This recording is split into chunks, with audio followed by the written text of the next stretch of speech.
എന്നെന്നും അന്നയുടെ രചന സുരഭി മനോജ്, അവതരണം ഷാഹുൽ മലയിൽ, എഡിറ്റിംഗ് ഫൈസൽ സി എന്ന് ഊഞ്ഞേരി.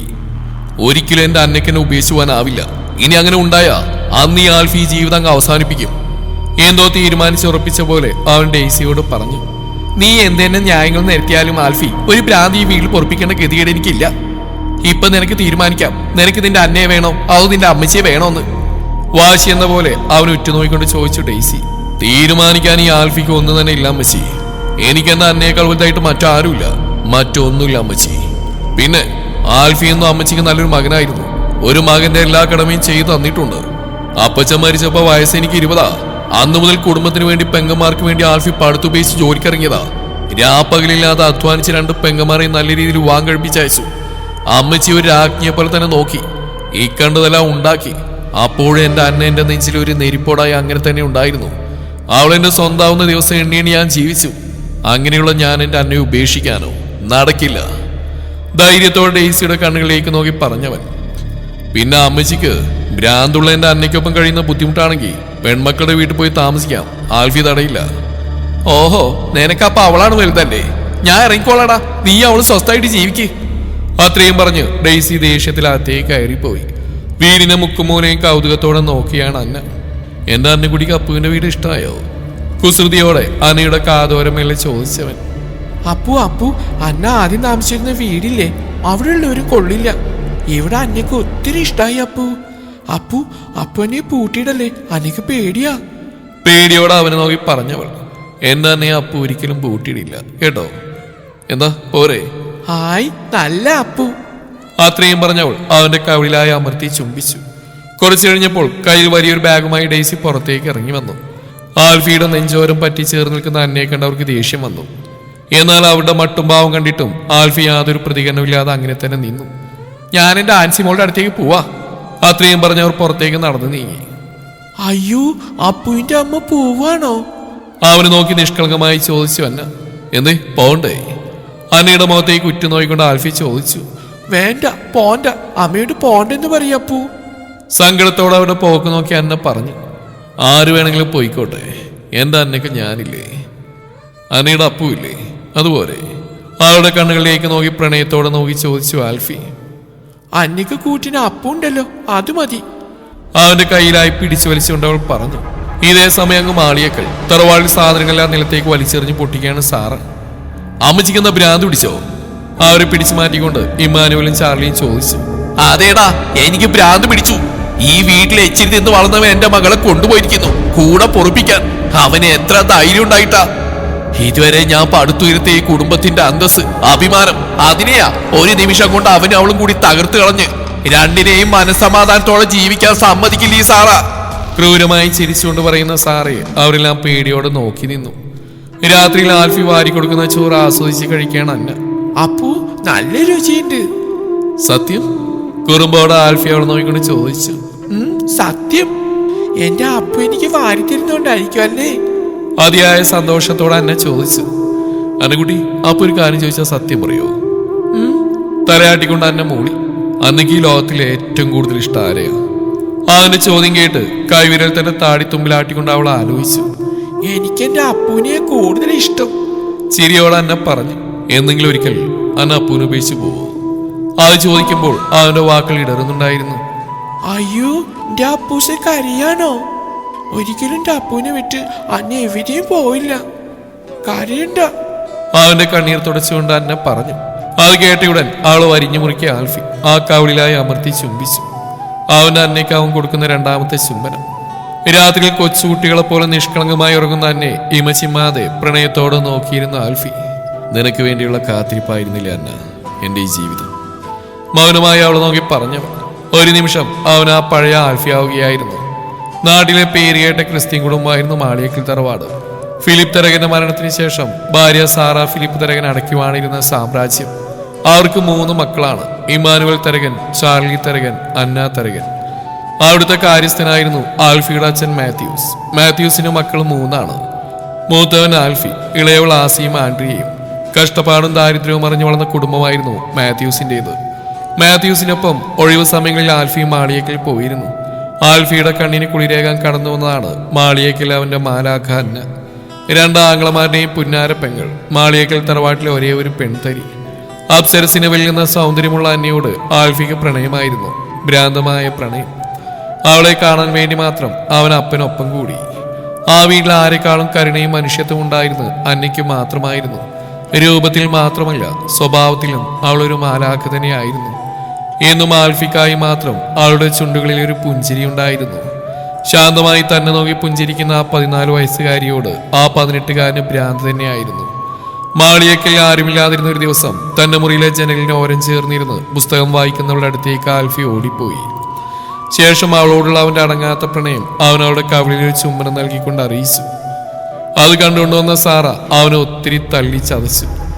പന്ന നാറി, ഇവിടുത്തെ എച്ചിൽ നിന്ന് ഇവിടുത്തെ പെണ്ണിനെ തന്നെ മോഹിക്കുന്നോ? ഇന്ന് ഇറങ്ങിക്കോണം അപ്പനും മോനും ഈ വീട്ടിൽ നിന്ന്. മാത്യൂസിന്റെ മുന്നിലേക്ക് എന്നവർ ആൽഫിയെ പിടിച്ച് തള്ളുമ്പോൾ അവന്റെ കണ്ണുകളിൽ ഒരു തരം വാശിയായിരുന്നു, നേടുമെന്നുള്ളവന്റെ വാശി. നിങ്ങൾ ചെവി നൊളിക്കോ സാറാ ഫിലിപ്പ് തരകൻ. ഈ ആൽഫി എല്ലാം നേടി ഒരു നാൾ ഈ വീടിന്റെ പടി വീണ്ടും ചവിട്ടും. അന്ന് എന്റെ കൂടെ ഈ നിൽക്കുന്ന നിങ്ങളുടെ മകൾ അന്നയും ഉണ്ടാവും, ഓർത്തോ.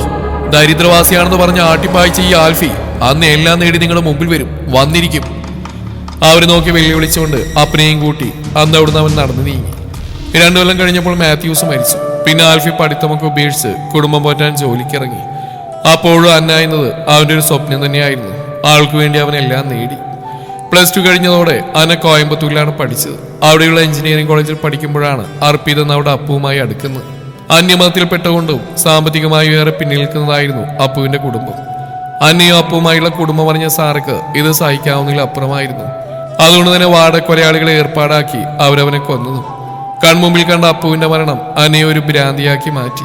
പഴയകാല ഓർമ്മകളിൽ നിന്ന് മുക്തനായ ആൽഫി ഒരിക്കൽ കൂടി ഉറങ്ങിക്കിടക്കുന്ന അവളുടെ മുഖത്തേക്ക് നോക്കി. നീ അറിയുന്നുണ്ടോ പെണ്ണേ, എന്റെ നെഞ്ചിലെ വേദന? നിനക്കായുള്ള കാത്തിരിപ്പ് തുടങ്ങിയിട്ട് വർഷം 10 കഴിഞ്ഞു. ഒടുവിൽ കാത്തിരുന്ന് കിട്ടിയതോ ഈ അവസ്ഥയിലും. നീ എന്തിനാ അന്ന അപ്പുവിനെ സ്നേഹിച്ച്? നിനക്കായി ഞാനിവിടെ കാത്തിരിക്കുന്ന എന്തേ നീ അറിയാതെ പോയി.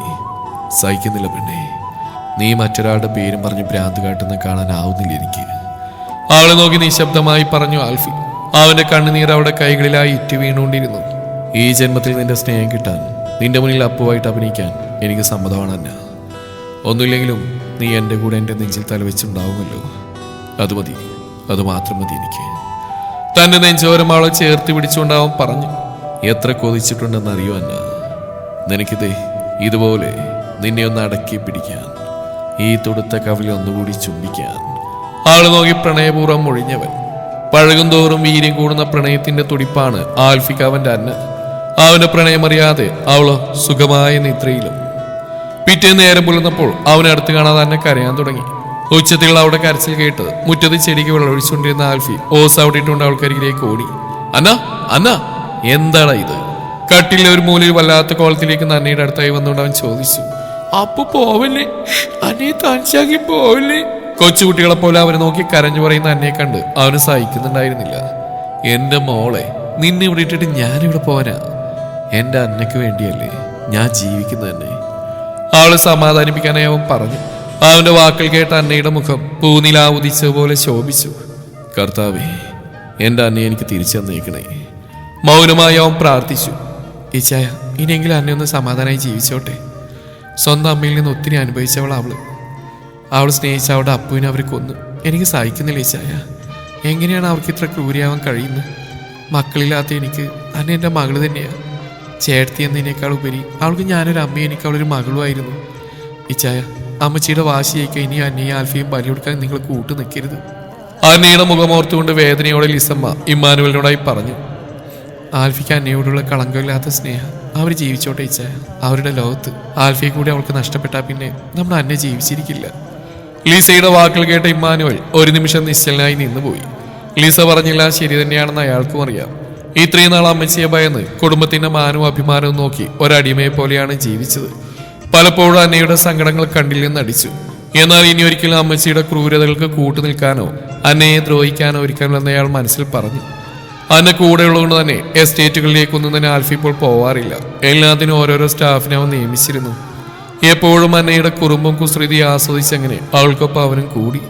പഴയതുപോലെ അന്ന ഇപ്പോൾ വയലന്റ് ആവാറില്ല. ആൽഫി പറയുന്നില്ല അവൾ അനുസരിക്കും. വാത്സല്യമേകാൻ അവൾക്കൊരു അച്ഛനായി നേർവഴി കാട്ടാൻ നല്ലൊരു സുഹൃത്തായും മതിയാവോളം പ്രണയം നൽകാൻ ഒരു കാമുകനായും അവൻ അവളുടെ കൂടെ തന്നെയുണ്ട്. രാത്രിയിൽ ഉറങ്ങിക്കിടക്കുന്ന അവളോട് പറയാൻ അവനെന്നൊരു 100 കൂട്ടം പരാതികളും ഒരു കാത്തിരിപ്പിന്റെ കഥയും ഉണ്ടാവും. ഒരിക്കൽ പോലും തെറ്റായ ഒരു സ്പർശനമോ നോട്ടമോ അവനിൽ നിന്ന് അവൾക്ക് ഉണ്ടായിട്ടില്ല. ആ എന്റെ അന്ന സുന്ദരിക്കുട്ടിയായല്ലോ, ബാത്റൂമിൽ നിന്ന് കുളിച്ചിറങ്ങി വരുന്ന അന്നയെ നോക്കി ചിരിയോടെ പറഞ്ഞവൻ. ശേഷം ആ കുഞ്ഞുമുഖത്തൊരു ചുവന്ന പൊട്ടുതൊട്ടു കൊടുത്തു. പിന്നെ കണ്ണുകൾ കരിമശിയും വരച്ചു കൊടുത്തവൻ. ഇപ്പോഴാ എന്ന അന്നക്കുട്ടി കൂടുതൽ സുന്ദരിയായത്. അവളുടെ ആ കുഞ്ഞുമുഖം കൈക്കുമ്പിൾ എടുത്തുകൊണ്ടാവൻ പറഞ്ഞു. ഡോക്ടർ സാമുവൽ കുര്യൻ എഴുതിയ ബോർഡിലേക്ക് ഉറ്റുനോക്കിയിരിക്കുകയാണ് അന്ന. അപ്പു, നമ്മളെന്തിനാ ഇങ്ങോട്ട് വന്നേ? വാ, നമുക്ക് വീട്ടിൽ പോവാം. വീട്ടിൽ പോയി ഒളിച്ചു കളിക്കാം. ആൽഫിയുടെ കയ്യിലായി പിടിച്ചു വലിച്ചുകൊണ്ട് അന്ന പറഞ്ഞു. കണ്ടില്ലേ ഡോക്ടർ, ഇതാ അവസ്ഥ. എന്ത് ചെയ്തിട്ടാണെങ്കിലും എനിക്ക് എന്റെ പഴയ അന്നയെ വേണം. ഡോക്ടറുടെ കൈകൾ കൈ ചേർത്തുകൊണ്ട് ആൽഫി പറഞ്ഞു. ആൽഫി, ഞാൻ കുറച്ച് സമയം അന്നയോടൊന്ന് തനിച്ച് സംസാരിക്കട്ടെ, അതിനുശേഷം നമുക്ക് സംസാരിക്കാം. Okay doctor. അത്രയും പറഞ്ഞ് ആൽഫി പുറത്തേക്ക് ഇറങ്ങി. അകത്ത് ഡോക്ടർ അന്നയോട് എന്തൊക്കെയോ ചോദിച്ച് മനസ്സിലാക്കിയാണ്. കുറച്ച് കഴിഞ്ഞപ്പോൾ ഡോക്ടർ ആൽഫിയോട് അകത്തേക്ക് വന്നോളാൻ പറഞ്ഞു. സി ആൽഫി, അന്നക്ക് പഴയ കാര്യങ്ങളൊന്നും തന്നെ ഓർമ്മയില്ല. അന്നയുടെ ഓർമ്മയിൽ ആകെ കൂടെയുള്ളത് അപ്പവും വേറൊരാളുവാ. ആ ആളെ പറ്റി പറയുമ്പോൾ അന്നയുടെ കണ്ണുകളിൽ മറ്റൊരു ഭാവ. അതാരെന്ന് പറഞ്ഞു ഡോക്ടർ അവൾ? ആകാംക്ഷയോട് ആൽഫി ചോദിച്ചു. ഏയ് ഇല്ലടോ, അയാളുടെ പേരോ മുഖമൊന്നും കൂടുതലായിട്ട് ഓർത്തെടുക്കാൻ അന്നയ്ക്ക് കഴിയുന്നില്ല. പക്ഷെ അന്നയുടെ ഹൃദയത്തിൽ അയാൾ ഉണ്ടെന്ന് എനിക്ക് മനസ്സിലായി. അത് പ്രണയമാണോ എന്നൊന്നും പറയാനാവില്ല, എങ്കിലും അവൾക്ക് അയാൾ സ്പെഷ്യലാണ്. അതാരാണെന്ന് മനസ്സിലാവാത്ത പോലെ ആൽഫി അന്നയെ നോക്കി. പിന്നെ അപ്പു മരിച്ചു എന്നുള്ള ഉൾക്കൊള്ളാനാവാത്തോണ്ടാണല്ലോ അന്നയ്ക്ക് ഈ അവസ്ഥയുണ്ടായത്. ഒരുപക്ഷെ അപ്പു മരിച്ചു എന്ന് തന്നെ അംഗീകരിച്ചാലും അവൾ എങ്ങനെയാവും പ്രതികരിക്കുക എന്ന് നമുക്ക് പറയാനാവില്ല. ചിലപ്പോൾ അന്നെ അതുമായിട്ട് പൊരുത്തപ്പെട്ടു പോയേക്കാം. അല്ലെങ്കിൽ പറഞ്ഞു പൂർത്തിയാക്കാനാവാതെ അയാൾ പാവക്കുട്ടിയെ കളിപ്പിച്ചുകൊണ്ടിരിക്കുന്ന അന്നയെ നോക്കി. എന്താ ഡോക്ടർ പറയും? പേടിയോട് ആൽഫി ഡോക്ടറോട് ചോദിച്ചു. ചിലപ്പോൾ താങ്കാരാണ് അപ്പു മരിച്ചതെന്ന കുറ്റബോധത്തിൽ അന്ന ആത്മഹത്യ ചെയ്യാൻ ചാൻസ് ഉണ്ട്. ഡോക്ടർ ഉറക്കി വിളിച്ചുപോയി ആൽഫി. ആൽഫി പേടിക്കാതെ, ഞാനൊരു സാധ്യത പറഞ്ഞു എന്ന് മാത്രം. അപ്പുവിന്റെ മരണം റീക്രിയേറ്റ് ചെയ്താൽ ചിലപ്പോൾ അതുപോലെയുള്ള ഇൻസിഡന്റ് നേരിൽ കണ്ട അന്ന ചിലപ്പോൾ പഴയ പോലെയാവും. പക്ഷെ അപ്പോഴേക്കും അന്നയുടെ മനസ്സ് ശാന്തമാവും എന്ന് പറയാൻ നമുക്ക് കഴിയില്ല ആൽഫി. അന്നയുടെ മനസ്സ് ഒരു കൊച്ചുകുട്ടിയുടെ പോലെയാണിപ്പോൾ. അവിടെ ആ ലോകത്തിൽ നിങ്ങൾ അവൾക്ക് അപ്പുവാണ്. അപ്പു അന്നയുടെ കാമുകനാണെന്ന് തോന്നിയില്ല, നല്ലൊരു സുഹൃത്ത്. അങ്ങനെയായിരുന്നു അന്നയുടെ സംസാരം കേട്ടപ്പോൾ തോന്നിയത്. ഏയ്, അപ്പു മരിച്ചെന്ന് എൻ്റെ അന്ന അറിയണ്ട ഡോക്ടർ. അറിഞ്ഞ ഒരു പക്ഷേ എൻ്റെ അന്ന അവളില്ലാതെ എനിക്കൊരു നിമിഷം സാധിക്കില്ല ഡോക്ടർ. എൻ്റെ അന്ന ഇങ്ങനെ തന്നെ ഇരുന്നോട്ടെ ജീവിതകാലം മുഴുവൻ. അതാവുമ്പോൾ എനിക്ക് അവളെ ഒന്ന് കാണാനെങ്കിലും കഴിയുമല്ലോ. അതുമതി എനിക്ക്, അതുമാത്രം മതി. അന്നയെ നോക്കി കരയുന്ന ആൽഫിയെ കണ്ട് ആ ഡോക്ടർക്ക് അത്ഭുതം തോന്നി. ഒരു മനുഷ്യന് ഇങ്ങനെയൊക്കെ ഒരാളെ സ്നേഹിക്കാൻ കഴിയുമോ? ഭ്രാന്തുണ്ടെന്നറിയുമ്പോൾ പലരും പങ്കാളികളെ ഉപേക്ഷിച്ചു പോകാറാണ് പതിവ്. എന്നാൽ ഈ മനുഷ്യൻ അവരിൽ നിന്നൊക്കെ വ്യത്യസ്തമാണ്. ഓ ഗോഡ്, ഇവന്റെ സ്നേഹം എന്നെ തിരിച്ചറിയണേ. ഒരു നിമിഷം കണ്ണുകൾ ഇറുക്കിയടച്ച് പ്രാർത്ഥിച്ചു അയാൾ ആൽഫിക്ക് വേണ്ടി. നാളുകൾ കടന്നുപോയി. മകൾക്കൊപ്പം താമസം തുടങ്ങിയ ഡെയ്സി പിന്നെ ആൽഫിയെ കാണാൻ ശ്രമിച്ചില്ല. സാറ് പിന്നെ ആൽഫിയോടുള്ള പക തീർക്കാൻ തക്കം പാർത്തിരിക്കുന്നു. ആൽഫി അവന്റെ അന്നയെ അവന്റെ കൈവെള്ളലായി അങ്ങനെ കൊണ്ടുനടക്കുന്നു. തന്റെ ലോകം തന്നെ അന്നയാണെന്നും അവളിൽ നിന്ന് ഇനിയൊരു മോചനം അത് മരണത്തിൽ മാത്രമാണെന്ന് അവൻ അറിയാം. ഇടയ്ക്ക് വല്ലപ്പോഴൊക്കെ അവൻ അവന്റെ അന്നയെയും കൂടി പുറത്തേക്ക് ഇറങ്ങും, ആ കണ്ണുകളിലെ സന്തോഷം കാണാൻ. ഒരു ദിവസം അവൾക്ക് വേണ്ടി ഒരു ഷോപ്പിംഗ് കഴിഞ്ഞ് വരുമ്പോഴാണ് ആൽഫിയുടെ കാറിന് മുമ്പിൽ ഒരു ജീപ്പ് വന്ന് നിന്ന്. അതിൽ നിന്നും തടിമാടന്മാരായ കുറെ പേർ ഇറങ്ങി. അവരുടെ കൈകളിൽ ആയുധങ്ങളുണ്ടായിരുന്നു. രംഗമത്ര പന്തിയല്ലെന്ന് മനസ്സിലായ ആൽഫി അന്നയെ പതിയെ വണ്ടിയിലെത്തി പുറത്തേക്ക് ഇറങ്ങി. ആൽഫിയുടെ മുന്നിലായി കത്തിയും വാളുമായി നിൽക്കുന്ന ഒരാളെ കണ്ടപ്പോൾ തന്റെ മുമ്പിൽ വെച്ച് അപ്പുവിന്റെ വയറ്റിലായ ഒരുവൻ കത്തി കുത്തിയിറക്കിയ രംഗം ഓർത്തുപോയി അന്ന. കാറിൽ നിന്നിറങ്ങി ആൽഫി തന്റെ മുണ്ടൊന്ന് മടക്കി കുത്തി അവർക്കടുത്തേക്ക് നടന്നു. ഓഹോ, കൊട്ടേഷൻ ആണല്ലേ? മാളിയേക്കൽ സാറാ ഫിലിപ്പിന്റെ വക. പുച്ഛത്തോടെ തന്നെ മുമ്പിൽ കത്തിയുമായി നിൽക്കുന്നതിനോട് ചോദിച്ചു ആൽഫി. അതേടാ, അവരന്ന കൊട്ടേഷൻ തന്നെയാ. നേരെ അങ്ങ് തീർത്തിട്ട് ദേ വണ്ടിയിലിരിക്കുന്ന അവളെ അങ്ങ് കൊണ്ടുകൊടുത്തേക്കാം. കാറിലിരിക്കുന്ന അന്നയെ ചൂണ്ടി അയാൾ പറഞ്ഞു. ഇവിടത്തെ ഫൈറ്റ് കഴിയുമ്പോൾ ഈ നിൽക്കുന്ന ഒരുത്തനെങ്കിലും ജീവനുണ്ടെങ്കിൽ അവൻ പോയി സാറാ ഫിലിപ്പിനോട് പറഞ്ഞേക്കണം ആൽഫി ചത്തിട്ടില്ലെന്നും കർത്താവ് തമ്പുരാൻ നേരിട്ടിറങ്ങി വന്ന് ചോദിച്ചാൽ പോലും അവന്റെ അന്നയെ ആർക്കും വിട്ടുകൊടുക്കില്ലെന്ന് പറയാൻ പറഞ്ഞെന്ന് കേട്ടോടാ നായേ. കൂടിയുന്നവർ ഓരോരുത്തരായി നോക്കിക്കൊണ്ട് ആൽഫി അലറി. അതിന് നീയൊക്കെ ഇവിടുന്ന് ജീവനോളം പോയിട്ട് വേണ്ടടാ. അത്രയും പറഞ്ഞ് ഒരുത്തൻ അവന്റെ കയ്യിലിരുന്ന വാൾ അവന് നേരെ ആഞ്ഞു വീശി. തനിക്ക് നേരെ വരുന്ന വാൾ കണ്ട് ആൽഫി തന്നെ തലവെട്ടിച്ചു. ശേഷം തന്നെ ഷൂസ് ഇട്ട കാലുകൊണ്ട് അവൻ ആഞ്ഞു ചവിട്ടി. ഓരോരുത്തരെയും ആൽഫി കീഴ്പ്പെടുത്താൻ ശ്രമിച്ചപ്പോഴും ആൽഫി ഒറ്റക്കൊമ്പനായി നിന്ന് അതിനെയെല്ലാം തടഞ്ഞെന്ന് മാത്രമല്ല, ചാവാൻ പരുവത്തിന് ഓരോരുത്തരെയും അടിച്ച് നിലം പരിശാക്കുകയും ചെയ്തു. പെട്ടെന്നാണ് പുറകിൽ നിന്നൊരുത്തൻ ആൽഫിയെ കുത്താനായി പാഞ്ഞത്. അന്നയുടെ അലർച്ചയിൽ ഭൂമി പോലും നിമിഷം നിശ്ചലമായി. അന്നയുടെ ശബ്ദം കേട്ട് ആൽഫി തിരിഞ്ഞു നോക്കുമ്പോൾ കാണുന്നത് തന്നെ കുത്താനായി പാഞ്ഞെടുക്കുന്ന ഒരുവനെയാണ്. അവന്റെ അടിവയറ്റിലായ ആൽഫി ചവിട്ടി തെറിപ്പിച്ചു. അന്ന കാറിൽ നിന്ന് ഇറങ്ങാതിരിക്കാൻ ആൽഫി കാറിൽ ലോക്ക് ചെയ്തിരുന്നു. അപ്പൂ! കാറിലെ ഗ്ലാസ്സിലായി തട്ടി വിളിച്ചുകൊണ്ട് അലറി കരഞ്ഞവൾ. തന്റെ ചവിട്ടിൽ തെറിച്ച് വീണവന് ആൽഫി നന്നായി വീണ്ടും പെരുമാറി. അന്നയുടെ ശബ്ദമൊന്നും കേൾക്കാത്ത കൊണ്ട് തന്നെ അയാൾ വീണ്ടും ചവിട്ടി ദൂരേക്ക് ഇട്ട ശേഷം അന്നക്കരികിലേക്ക് ഓടി ആൽഫി. അന്ന മോളെ കണ്ണൂർക്ക്. അന്ന മോളെ ആൻ കരഞ്ഞു പറഞ്ഞുകൊണ്ടേയിരുന്നു. കാറിൽ ബോധം മറിഞ്ഞു കിടക്കുന്നവൾ നോക്കി ആൽഫി അലറിക്കരഞ്ഞു. ശേഷം അവൻ തന്റെ കാർ സിറ്റി ഹോസ്പിറ്റലിലേക്ക് പറപ്പിച്ചു. ICU എന്ന് എഴുതിയിരിക്കുന്ന ഡോർ മുമ്പിലായി ഭ്രാന്ത് പിടിച്ചിരിക്കായിരുന്ന ആൽഫി. അവൾക്ക് എന്തു പറ്റിയെന്നറിയാതെ അവന്റെ ശരീരം കിടുകിടാ വിറച്ചു. പെട്ടെന്നാണ് ഡോറിൽ നിന്ന് ഡോക്ടർ പുറത്തേക്ക് വന്ന്. ഡോക്ടർ, എന്റെ അന്നയ്ക്ക് വിറയലോടെ ചോദിച്ചു ആൽഫി. ആ കുട്ടി ഇപ്പോഴും മയക്കത്തിലാണ്. ചിലപ്പോൾ ഇതൊരു നല്ല സൈനായിരിക്കും. അപ്പുവിനെ കൊന്ന രംഗം നേരിൽ കണ്ട അന്ന വീണ്ടും അതുപോലുള്ള സിറ്റുവേഷൻ ഫേസ് ചെയ്തപ്പോൾ ഉണ്ടായ ഷോക്കായിരിക്കാം. ചിലപ്പോൾ ഇനി ഉണരുന്ന അന്ന ആ പഴയ അന്നയായിരിക്കും. എന്തായാലും നമുക്ക് വെയിറ്റ് ചെയ്യാം. അത്രയും പറഞ്ഞ് ഡോക്ടർ ആൽഫിയുടെ തോളിലായും തട്ടിക്കൊണ്ട് മുന്നോട്ട് കടന്നു. അന്ന ഉണർന്ന എന്നെ തിരക്കില്ലേ, അതോ എന്നെ മറന്നുപോവോ എന്തോ അത് ഓർക്കവേ അവന്റെ ഹൃദയം പിടയുന്നുണ്ടായിരുന്നു. കർത്താവേ, എൻ്റെ അന്നെ എനിക്ക് വേണം. അവളെനിക്ക് നഷ്ടപ്പെട്ടാൽ പിന്നെ ഈ ആൽഫി ജീവനോടെ കാണില്ല ഈ ഭൂമിയിൽ. ചില തീരുമാനങ്ങൾ മനസ്സിൽ കണക്കൂട്ടിയ ആൽഫി നിന്നെ പോലുള്ള കഴിവെട്ടന്മാരെ പറഞ്ഞയച്ച എന്നെ പറയണം. തന്റെ കൈമുഷ്ടി ചുമരിലായി ഇടിച്ചുകൊണ്ട് പറഞ്ഞു സാറ. കൊല്ലാൻ പോയിട്ട് ശവങ്ങളായി വന്നിരിക്കുന്നു. അടികൊണ്ട് ആവശ്യരായി നിൽക്കുന്നവന്മാരെ കണ്ട് സാറ ഉറഞ്ഞുള്ളി. ഇനി എനിക്കറിയാം എന്താ വേണ്ടെന്ന്. എന്റെ മകൾ അന്ന, അവള് തീരണം. എങ്കിലേ അവന്റെ കൊമ്പൊടിയും. കുടുംബത്തിന്റെ മാനം കളഞ്ഞു കുളിച്ച അവൾ ഇനി ഈ ഭൂമിയിൽ വേണ്ട. അട്ടാസത്തോടെ ഓരോന്ന് പറഞ്ഞ് ഗർജിക്കുന്ന സാറയെ കാണെ മേരിക്കുട്ടിയിൽ ഈ സമയം നെഞ്ചിൽ കൈവച്ചു. ശേഷം എല്ലാ കാര്യങ്ങളും ഭർത്താക്കന്മാരുടെയും വിളിച്ചു പറഞ്ഞു. ഏതാനും മണിക്കൂറുകൾക്ക് ശേഷം മാളികൽ തറവാടിന് മുറ്റത്തൊരു ഇരമ്പലോടെ പോലീസ് ജീപ്പ് വന്നു നിന്നു. തൊട്ടുപുറകെ ഇമ്മാനുവലിന്റെയും ചാർലിയുടെയും കാറുകളും വന്നു നിന്നു. മുറ്റത്ത് വന്നിരുന്ന പോലീസ് ജീപ്പ് കാണാൻ സാറ് നെറ്റി വിളിച്ചു. Your under arrest. അവരുടെ കയ്യിലായി വിലങ്ങ് വെച്ചുകൊണ്ട് SI പറഞ്ഞു. അവരുടെ അട്ടാസോടെ മുഴങ്ങി. നിങ്ങളെന്താ തമാശ കാണിക്കുന്നോ സാറേ? എന്നെ അറസ്റ്റ് ചെയ്യാനും മാത്രം ഞാൻ എന്ത് തെറ്റാ ചെയ്ത്? പുച്ഛത്തോടെ അയാളോടും കൂടിയുന്ന വനിതാ പോലീസിനോട് അവർ ചോദിച്ചു. കോയമ്പത്തൂരിലെ അർപ്പിത് കൊലക്കേസിലെ 1ാം മാസ്റ്റർ ബ്രെയിൻ നിങ്ങളല്ലേ? Maliyekkal Sara Philip. പുച്ഛത്തോടെ അവർ നോക്കി അയാൾ ചോദിച്ചു. ഞാനാണത് ചെയ്തെന്ന് തെളിയിക്കാനുള്ള എന്ത് തെളിവാ നിങ്ങളുടെ കയ്യിലുള്ളത്? സാറേയും വിട്ടുകൊടുത്തില്ല. ഈ നിൽക്കുന്ന നിങ്ങളുടെ 2 മക്കൾ ആ ദിവസങ്ങളിൽ നിങ്ങളുടെ കോൾ ഡീറ്റെയിൽസ്, പണമിടപാടുകൾ എല്ലാത്തിനെയും രേഖകൾ ഞങ്ങളെ ഏൽപ്പിച്ചിട്ടുണ്ട്.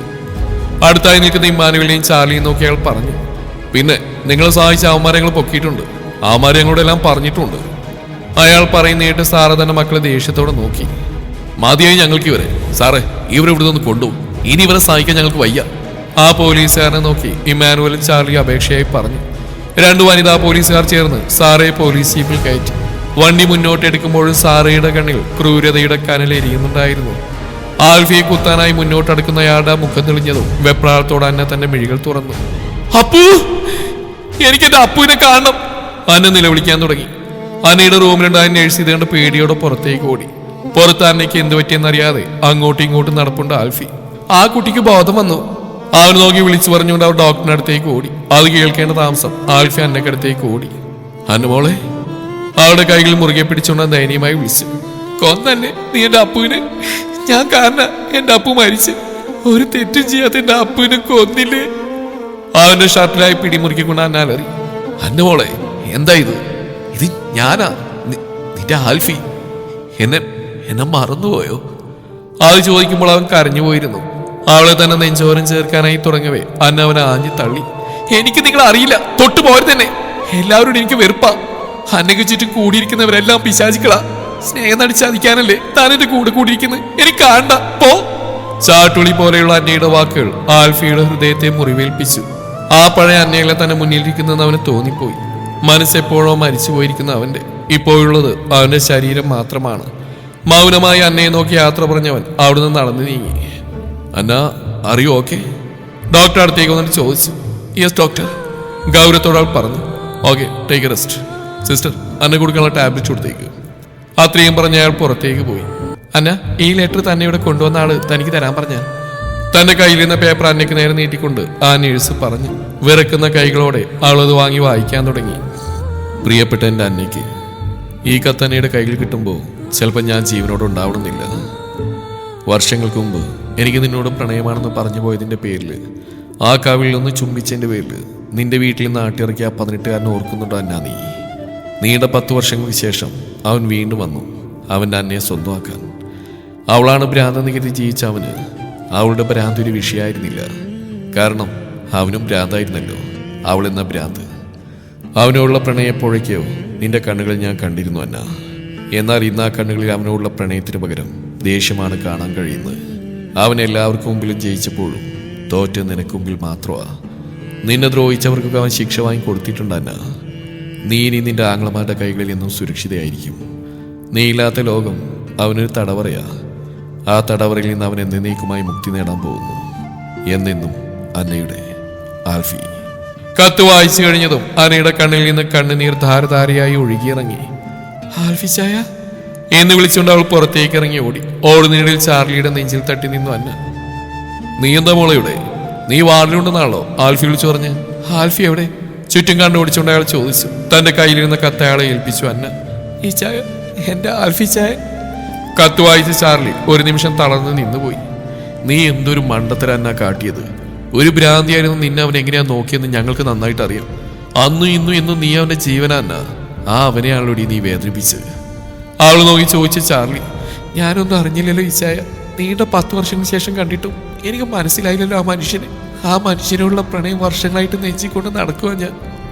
എനിക്ക് നിങ്ങളെ ഇഷ്ടമാണ് ആൽഫി ചായ എന്ന് എത്രയോ തവണ ആ മുഖത്ത് നോക്കി നിശബ്ദമായി പറഞ്ഞിരിക്കുന്ന പണ്ട് നമ്മുടെ വീടിന്റെ പടിയിറങ്ങുന്ന ആൽഫി ചായനെ ചങ്ക് പൊട്ടുന്ന വേദനയോടെ നോക്കിയെന്ന് പോയിട്ടുണ്ട് ഞാൻ. അമ്മച്ചിയെ പേടിച്ച് അന്ന് എനിക്ക് എൻ്റെ പ്രണയ മനുഷ്യനോട് പറയാൻ കഴിഞ്ഞില്ല ഈ ചായ. ഇപ്പൊ വീണ്ടും എൻ്റെ കൺമുമ്പിലുണ്ടായിരുന്നിട്ടും അറിയാതെ പോയില്ല ഞാൻ എൻ്റെ ഈ ചായനെ. അവനെ ഓർത്ത് പൊട്ടിക്കരഞ്ഞുകൊണ്ട് അന്നെ പറഞ്ഞു. നീ ആൽഫിയെ പ്രണയിച്ചിരുന്നോ? അവളുടെ വാക്കുകൾ വിശ്വസിക്കാനാവാത്ത പോലെ ചാർലി ചോദിച്ചു. പ്രണയം എൻ്റെ ശ്വാസം പോലും ആ മനുഷ്യനല്ലേ. അപ്പൊ അപ്പു നിന്റെ ആരാ? നീ അവനല്ലേ പ്രണയിച്ചിരുന്നത്? ഈ ചായൻ എന്തൊക്കെയാ പറയുന്നു? ഞാൻ അപ്പുവിനെ പ്രണയിച്ചിരുന്നെന്നോ? അപ്പു എനിക്ക് എൻ്റെ കൂടപ്പുറപ്പ് നല്ലൊരു സുഹൃത്തുമായിരുന്നു. അമ്മയില്ലാത്ത അപ്പുവും അമ്മയുണ്ടായിരുന്നിട്ട് സ്നേഹം നിഷേധിക്കപ്പെട്ട അന്നയും ഒരേ തൂവൽ പക്ഷികളായിരുന്നു. പെട്ടെന്ന് ഞാൻ അപ്പുമായിട്ട് കൂട്ടായി. പാവായിരുന്നു അപ്പു. അവനൊരു പ്രണയം ഉണ്ടായിരുന്നു. അവൻ്റെ അമ്മ. അപ്പുവിന് ഒരുപാട് സ്വപ്നങ്ങളുണ്ടായിരുന്നു, പ്രതീക്ഷകളുണ്ടായിരുന്നു. അതൊക്കെയാ മാളികൽ സാറാ ഫിലിപ്പ് എന്ന സ്ത്രീയുടെ തെറ്റിദ്ധാരണ മൂലം നഷ്ടമായത്. അപ്പുവിനെ എൻ്റെ കൺമുമ്പിൽ വെച്ച് ഇല്ലാതാക്കിയപ്പോൾ ഞാൻ തകർന്നു പോയി ചായ. ഞാൻ കാരണല്ലേ അവൻ മരിച്ചെന്നോർത്ത് എൻ്റെ സമനില തെറ്റിപ്പോയി. ആൽഫി ചായൻ എൻ്റെ മുമ്പിൽ വന്നപ്പോൾ ഞാൻ വല്ലാത്തൊരവസ്ഥയിലായിരുന്നു. പറ്റിപ്പോയി ചായ. എനിക്ക് എൻ്റെ ആൽഫി ചായന് ജീവനോടെ വേണം. അല്ലെങ്കിൽ പിന്നെ ഈ അന്നയെ ആരും കാണില്ല. വായിച്ചായ വേഗം വാ. അത്രയും പറഞ്ഞവൾ ചാർലിയുടെ കൈയും പിടിച്ച് മുന്നോട്ട് ഓടി. ആ സമയം ശക്തമായ മഴ പെയ്യുന്നുണ്ടായിരുന്നു. വഴിയരികിലെല്ലാം അവർ ആൽഫിയെ തിരഞ്ഞു. പക്ഷെ കണ്ടെത്താനായില്ല. കരഞ്ഞ് കരഞ്ഞ് എന്നെ തളർന്നു പോയിരുന്നു. അന്ന വേഗം വാ, ആൽഫി വീട്ടിലുണ്ടാവും. എത്രയും പെട്ടെന്ന് നമുക്ക് അവിടെ എത്തണം. അവളെയും വലിച്ച് വണ്ടിയിൽ കയറ്റി ആൾ ആൽഫിയുടെ വീട്ടിലേക്ക് പാഞ്ഞു. ഇതേ സമയം ആൽഫി മേശപ്പുറത്തിരിക്കുന്ന വിഷക്കുപ്പി കയ്യിലേക്ക് എടുത്തു. നീ ഇല്ലാതെ ഞാൻ എന്തിനാ ജീവിക്കുന്നത്? ഒന്നുകൂടി അന്നയുടെ മുഖം മനസ്സിലേക്ക് ആവാഹിച്ചുകൊണ്ട് കയ്യിൽ നിന്ന് വിഷക്കുപ്പിയുടെ അടപ്പ് തുറന്നവൻ ശേഷം വായിലേക്ക് അമിഴ്ത്താനായി തുടങ്ങിയതും ആൽഫി ചായ തൊണ്ട പൊട്ടുമാറുച്ചത്തിൽ അന്നെ വിളിച്ചു പോയി. ശേഷം അവനടുത്തേക്ക് ഓടി ആ കുപ്പി ദൂരേക്ക് വലിച്ചെറിഞ്ഞു. അന്നയുടെ വലതുകര അവന്റെ കവിളിലായി പതിഞ്ഞു. എന്താണ് നടക്കുന്നതെന്ന് മനസ്സിലാവാതെ അവൻ അന്നെ മിഴിനീരോടെ നോക്കി നിന്നു. എന്നെ തനിച്ചാക്കി പോണോ ചായ? നിങ്ങൾക്ക് പറ, പോണോ? വേണ്ടെന്ന് ആൽഫി തലയാട്ടി. അത്രയും പറഞ്ഞവൾ അവനെ ആഞ്ഞു പുണർന്നു. ഒരിക്കൽ നിങ്ങൾ എൻ്റെ വീടിന്റെ പടിയിറങ്ങുമ്പോൾ നെഞ്ച് നീറി അയച്ചാൽ ഞാൻ നിന്ന്. എന്തെങ്കിലും നിങ്ങൾ എന്നെ കൂട്ടാൻ വരുന്ന പ്രതീക്ഷയില്ല അന്നെ ഇത്രയും കാലം ജീവിച്ച്. എന്നിട്ട് എന്നെ വിട്ട് പോവാൻ നിങ്ങൾക്ക് എങ്ങനെ തോന്നി? ഐ ലവ് യു ചായ. അവന്റെ കയ്യിലായി ചുംബിച്ചുകൊണ്ട് അന്നെ പറഞ്ഞു. എന്റെ അന്നെ സത്യാണോടി ഇത്? സത്യം. കർത്താവാണേ, എന്നോട് ക്ഷമിക്കും. അറിയാൻ ഞാൻ എന്തൊക്കെയോ പറഞ്ഞു പോയി. അവന് നോക്കി കരഞ്ഞുകൊണ്ട് പറയുന്നവളെ പൂണ്ടടക്കം കെട്ടിപ്പിടിച്ചു ആൽഫി. സന്തോഷം കൊണ്ട് അവനെ കരച്ചിൽ വന്നു പോയിരുന്നു. ഇത് കണ്ടിരുന്ന ചാർലി സന്തോഷത്തോടെ കണ്ണുകൾ തുടച്ചു. ആൽഫി, അന്ന അന്നും ഇന്നും നിന്നെ മാത്രമേ സ്നേഹിച്ചിട്ടുള്ളൂ. അന്ന നിന്റെയാ, നിന്റെ മാത്രം. എന്റെ പെങ്ങളെ നിറഞ്ഞ മനസ്സോടെ നിന്റെ കൈ പിടിച്ച് ഏൽപ്പിക്കാൻ ഞാൻ. അത്രയും പറഞ്ഞ് ചാർലി ആൽഫിയുടെ കൈകളായി അന്നയുടെ കൈകൾ ചേർത്ത് വെച്ചു. 6 മാസങ്ങൾക്ക് ശേഷം അർപ്പിത കൊലക്കേസിലെ സാഹചര്യങ്ങളും സാക്ഷിമൊഴികളും സാറയ്ക്കെതിരായതിനാൽ കോടതി അവർക്ക് ജീവപര്യന്തം തടവ് ശിക്ഷ വിധിച്ചു. പഴയ സാറാ ഫിലിപ്പ് തറകിൽ നിന്ന് അവർ ഒത്തിരി മാറി. ഇന്ന് ആ കണ്ണുകളിൽ കുറ്റബോധം അലയടിച്ച് കാണാം. പോലീസ് ജീപ്പിൽ കയറി പോകുന്ന അവരെ നോക്കി അപ്പുവിന്റെ അച്ഛനും അവന്റെ പ്രാണനായിരുന്ന അമ്മവും മനസ്സറിഞ്ഞ് ചിരിച്ചു. ഇന്നായിരുന്നു അന്നയുടെ അവിടെ ആൽഫിയുടെയും വിവാഹം. രാത്രിയിൽ ലിസ കൊടുത്ത പാൽ ഗ്ലാസുമായി ആൽഫിയുടെ മുറിയിലേക്ക് പോയി അന്നയെ കണ്ടവൻ മൂളി. അവര് നോക്കി നാണം തോന്നി അവൾക്ക്. അന്ന ഇങ്ങോട്ട് നോക്കടൂ, നാളാവുന്നുണ്ടോ? അവളുടെ കവിളിലായി കൈവച്ചുകൊണ്ട് അവൻ ചോദിച്ചു. അപ്പോഴും അവൻ നോക്കാതെ ദൂരേക്ക് നോട്ടമെറിഞ്ഞിരിക്കുന്ന അന്നെ തന്റെ മാറോടായി ചേർത്ത് പിടിച്ചു ആൽഫി. നമുക്ക് ജീവിച്ചു തുടങ്ങേണ്ട അന്ന. ആര് നോക്കി നാണത്തോടെ മൂളി അവൾ. എന്നാ ഞാൻ സ്നേഹിച്ചു തുടങ്ങട്ടെ എൻ്റെ അന്നെ. അവളെ നോക്കി വല്ലാത്തൊരു ഭാവത്തിൽ മൂളി അവൻ. ശേഷം അവളുമായി കിടക്കയിലേക്ക് മറിഞ്ഞു. അവരുടെ പ്രണയ നിമിഷങ്ങൾ കണ്ടിരുന്ന താരങ്ങൾ നാണത്തോടെ കണ്ണു ചിമ്മി.